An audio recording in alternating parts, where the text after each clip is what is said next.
नमस्कार दोस्तों। हम तालिबानी सनातनी की आज आओ भगत में लगे हैं। हम भूल रहे हैं कि भारत में क्या हो रहा है। हम भूल रहे हैं कि हमारे शिक्षित बेरोजगार क्यों हो रहे हैं। हम भूल रहे हैं कि भारत के अंदर युवाओं का भी, अब लड़कियों का ही नहीं, युवाओं का भी यौन शोषण हो रहा है। और हम भूल रहे हैं कि एक महिला मुख्यमंत्री कहती है रात को लड़कियां बाहर क्यों जाती हैं। सवाल बहुत सारे हैं और उन सवालों के बीच कि एक दलित आईपीएस अफसर, सीनियर आईपीएस अफसर की लाश रखी होती है मोर्चरी में, लेकिन उसके परिवार को न्याय नहीं मिलता, उसकी लाश को न्याय नहीं मिलता और उसे महापंचायत करनी पड़ती है। जी हां, तमाम सारे विषय खड़े हैं और इन्हीं विषयों के बीच आपसे बात करूंगा। तो शुरुआत करता हूं कि तालिबानी सनातनी आमिर मुतक्की, जो तालिबान के, अफगानिस्तान में तालिबान का कब्जा है इस समय, उस तालिबान के विदेश मंत्री भारत आए हुए हैं और उनकी ऐसे आओ भगत हो रही है जैसे कोई महान व्यक्ति आ गया हो। लेकिन लोग यह भूल जाते हैं ये वही है जिन्होंने बामियान में बुद्ध की मूर्तियां उड़ाई थी। ये वही तालिबानी है जिन्होंने सिखों को चुन चुन के मारने का काम किया था, वहां से निकाल के लाना पड़ा था। ये वही तालिबानी है जिन्होंने तमाम सारे मुस्लिम धर्म से जुड़े हुए लोगों के और उनके तमाम सारे महान लोगों को खत्म कर देने का काम किया था। और जब यह हो तो स्वाभाविक सी बात है, यह मोहब्बत का यह कार्टून आप समझ सकते हैं, तालिबानी सनातनी भाई भाई। और जब तालिबानी सनातनी भाई भाई हो रहा है तो आखिर क्यों हो रहा है और क्या लाभ चाहते हैं, इसको अजमेर की दरगाह के ख्वाजा चिश्ती की दरगाह में अंजुमन के प्रेसिडेंट सैयद सरवज चिश्ती साहब बताते हैं क्या है। बाबा को इन्होंने कब्र से नहीं। अस्सलाम वालेकुम, मैं सैयद सरवज चिश्ती अजमेर शरीफ से। तालिबान आर टेररिस्ट, कल भी टेररिस्ट थे, आज भी टेररिस्ट। दरगाह और खानगाह और अल्लाह वालों को नहीं मानते। रहमान बाबा को इन्होंने कब्र से निकाल के फ्रंटियर में पेड़ पे लटकाया, कब्र से निकाल कर लोगों की गर्दनें काट के उससे फुटबॉल खेली। पेशावर में स्कूल के बच्चों को, 100 से ज्यादा बच्चों को शहीद किया।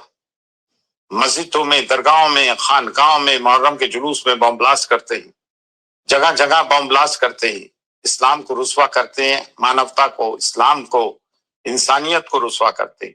बामियान में इन्होंने बुद्धिस्ट आइडल्स को ब्लास्ट किया, लोगों के दूसरों के मजहबी जज्बात को मजरूह करते हैं। ये कब किसके सगे हुए हैं मुझे बताया। ये अपने आप को मुसलमान कहते हैं, ये इस्लाम के ख्वाह बनते हैं, अपनी टेबल पर परचम लगा के ला इलाहा इल्लल्लाह मोहम्मद रसूलुल्लाह सल्लल्लाहु अलैहि वसल्लम का परचम लगाते हैं। गज़ा में जो मुसलमानों के साथ जुल्म होता है, इनका क्या रोल है? कोई रोल नहीं। फिलिस्तीन में इनका क्या रोल है? कोई रोल नहीं।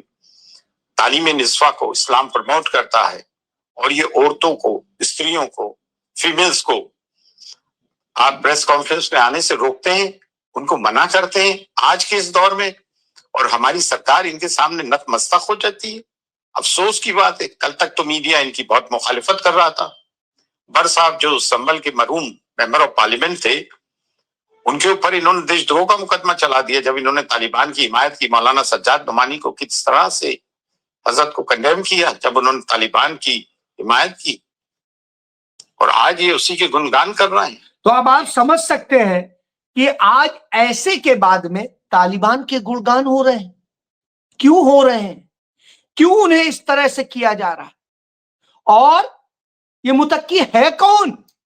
ये वही आतंकी है जिसे अंतरराष्ट्रीय आतंकी घोषित किया गया था, जिस आदमी ने मुस्लिम धर्म का, बौद्ध धर्म का, सिख धर्म का, सबका अपमान किया हो।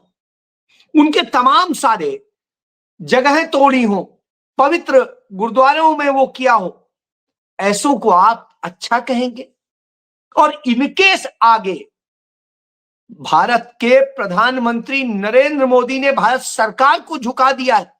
उत्तर प्रदेश के मुख्यमंत्री योगी आदित्यनाथ ने झुका दिया है। ऐसे शख्स को दारुल उलूम ले जाया जाता है सहारनपुर में, और सरकारी बंदोबस्त से तमाम सारे मुस्लिमों को वहां इकट्ठा किया जाता है उनके स्वागत के लिए। क्यों ऐसा हो रहा? सिर्फ इसलिए क्योंकि चुनाव में हम जीत जाएं, कुछ वोट ज्यादा पा जाएं, कुछ और कर ले। जब इस तरह की बातें होंगी, निश्चित रूप से भारत के लिए एक गुनाह है, वह गुनाह हो रहा है। और इसके जरिए मुस्लिम्स को बांटने की कोशिश हो रही है। बांट लीजिए, कोई फर्क नहीं पड़ता है, बांटने का ही आपका चरित्र रहा है। लेकिन आज ये जवाब तो दे दीजिए जो ख्वाजा की दरगाह के सज्जादा नसीन ने कहा। निश्चित रूप से बहुत अहम है, और इसलिए भी अहम है कि यही इनका सच है।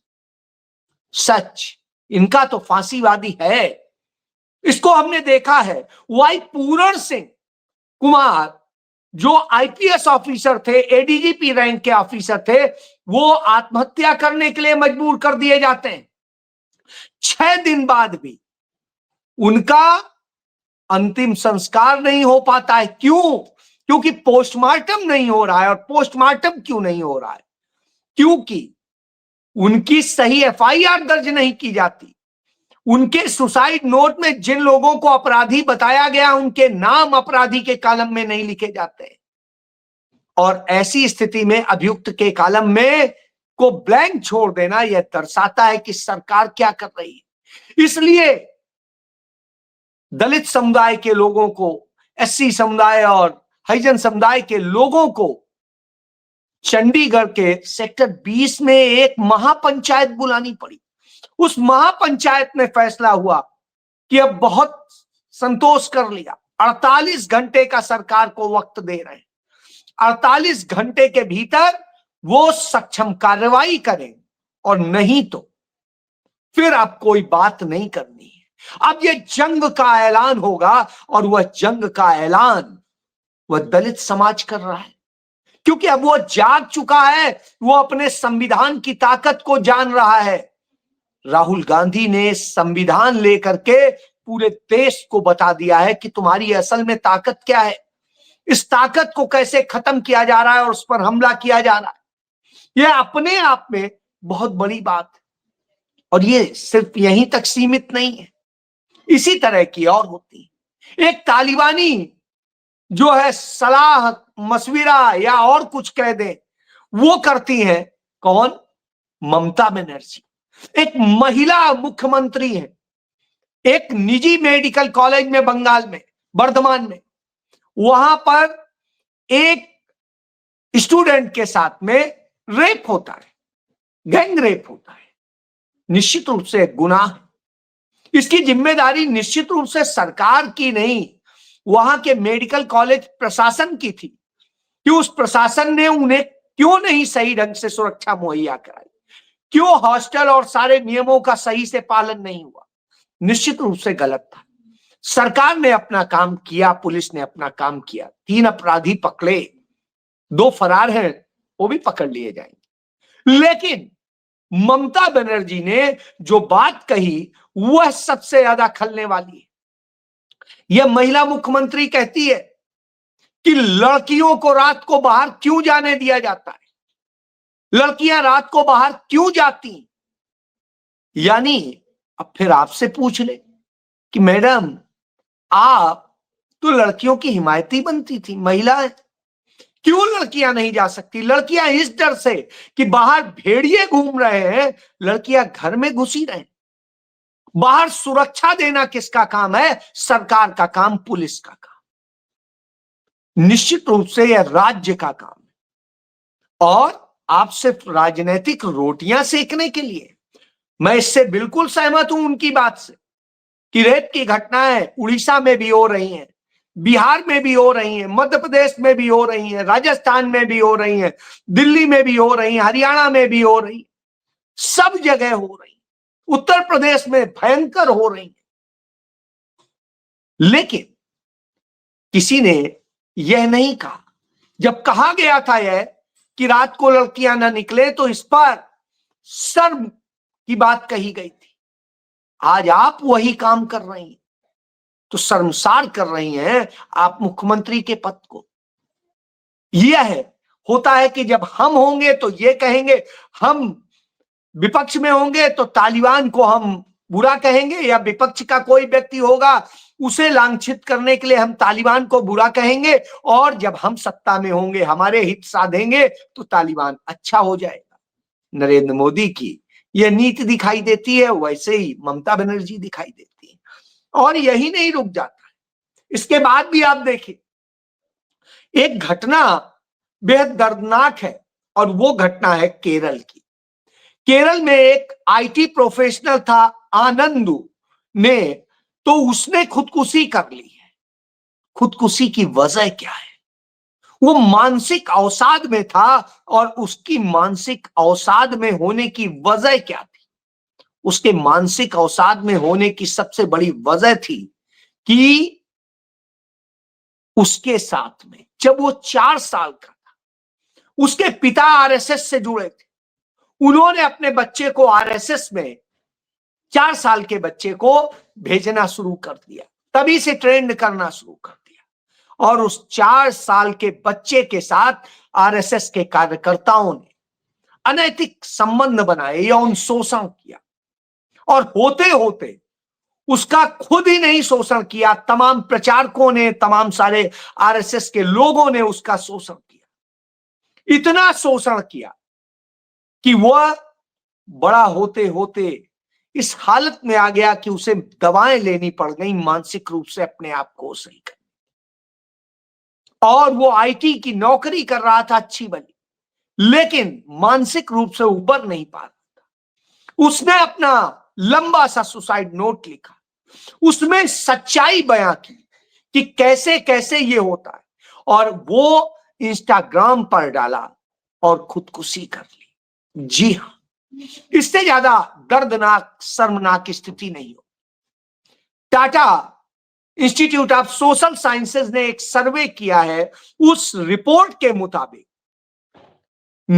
60% जो आरएसएस और इनसे जुड़े हुए लोग हैं, अधिकतर 60% वह लोग जिनके परिवार में या वो अनैतिक संबंधों में होते हैं, या परिवार में होते हैं, या पारिवारिक कलह की स्थितियां होती हैं, इन सब के कारण ऐसे लोग इस तरह के अपराधों में फंसते हैं, इस तरह की घटनाएं करते हैं और उसे अंजाम देते हैं। तो आरएसएस ज्वाइन करने से जो हालत होती है, जो 12 साल के अंदर, पिछले 12 साल के अंदर जिस तरह से हिंसक राजनैतिक अभियान का एक जहरीलापन आया है, हिंसक भाषा, हिंसक इच्छाएं, हिंसक जो है दूसरे तरह की घटनाएं, तो ये सब जब आती हैं तो इनको लेकर के स्टडी की गई।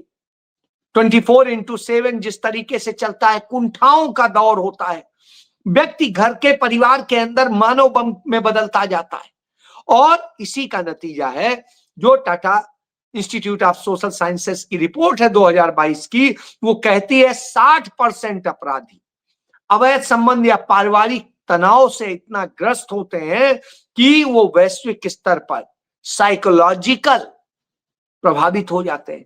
अमेरिकन साइकोलॉजिकल एसोसिएशन ने भी इस पर स्टडी की, और उसकी रिपोर्ट के मुताबिक राजनीतिक जो उग्रवादी होते हैं वो 40% लोग जो एनपीडी से जुड़े होते हैं, यानी डिसऑर्डर के शिकार होते हैं। इन सब से आप समझ सकते हैं कि किस तरह का आरएसएस संगठन, और वह संगठन इसी तरह करता है।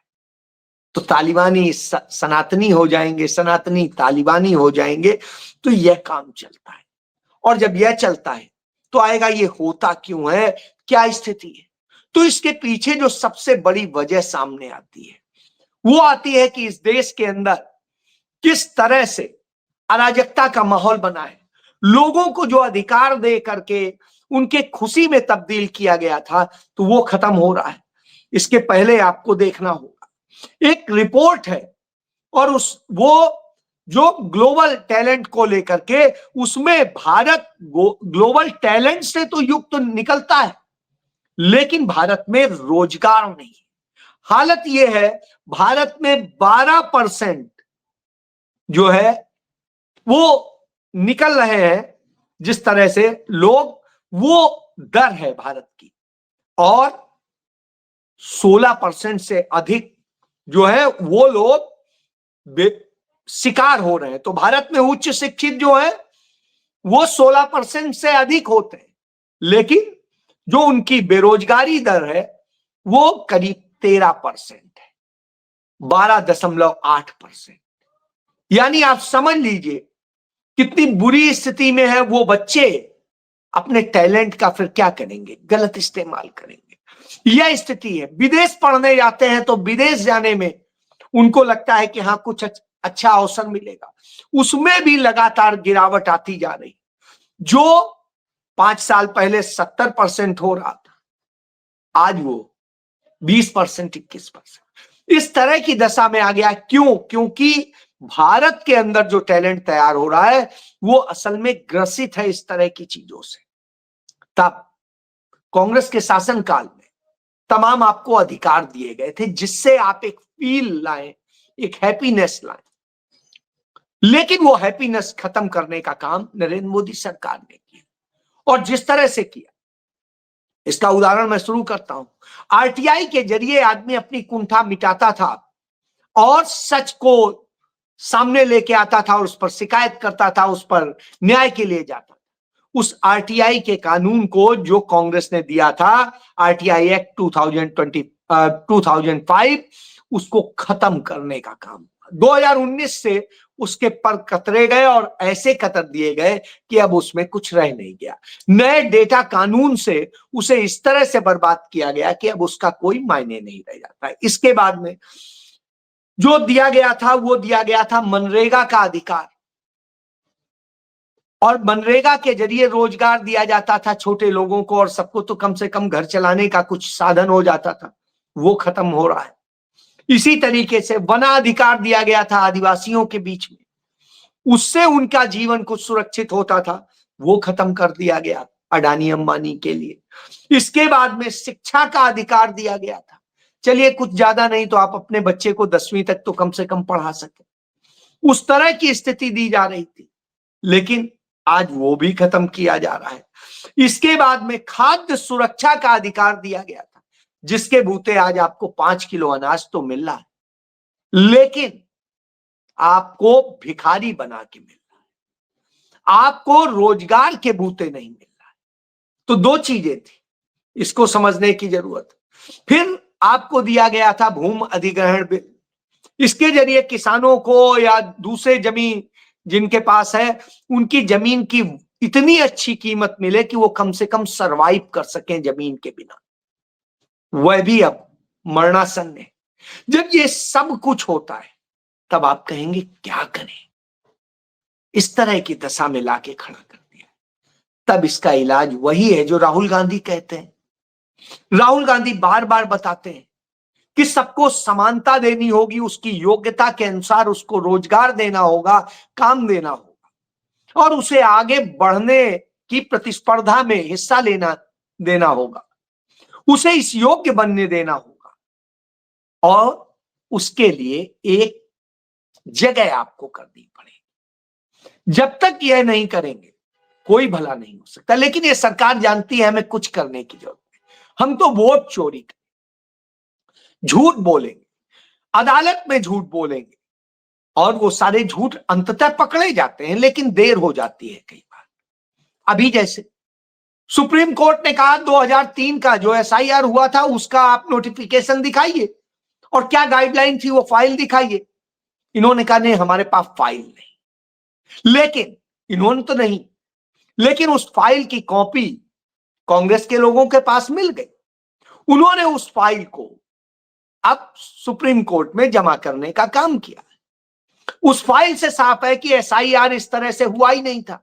ऐसी गाइडलाइन ही नहीं थी और ये सब कुछ नहीं था, ये फ्रॉड बनाया गया है।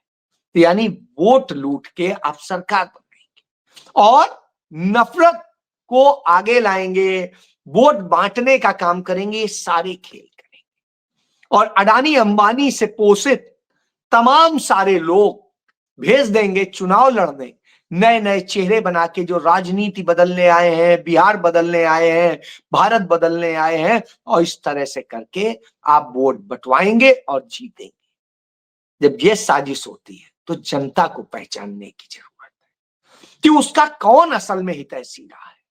यदि अब भी नहीं पहचान सके तो आप खत्म हो जाएंगे। जय